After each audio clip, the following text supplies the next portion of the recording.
President, you repeatedly mentioned last night that Russia's attack on Ukraine was a mistake. What is the exact mistake?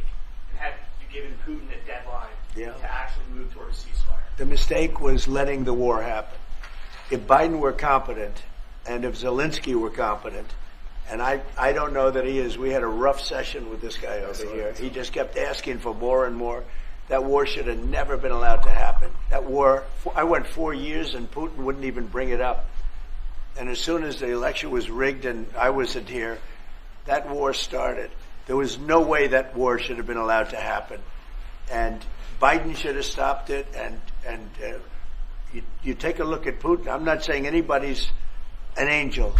But I will tell you, I went 4 years and it wasn't even a question. He would never, and I told him, don't do it. You're not going to do it. And it was the apple of his eye, but there was no way that he would have done it. All you had to do is lower oil prices. If you lowered oil prices, Biden kept the prices so high because he made it impossible to get it.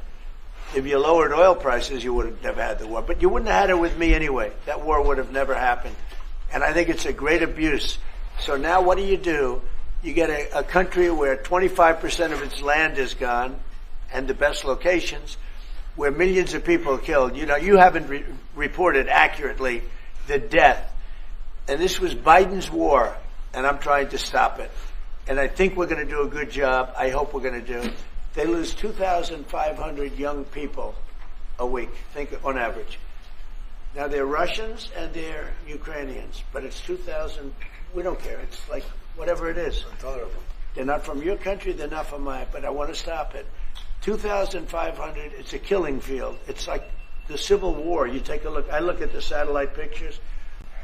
This should not be happening in our time. Of course, our time can be pretty violent, as we know. But that's a war that should have never been allowed to start. And Biden could have stopped it, and Zelensky could have stopped it, and Putin should have never started it. Everybody's to blame.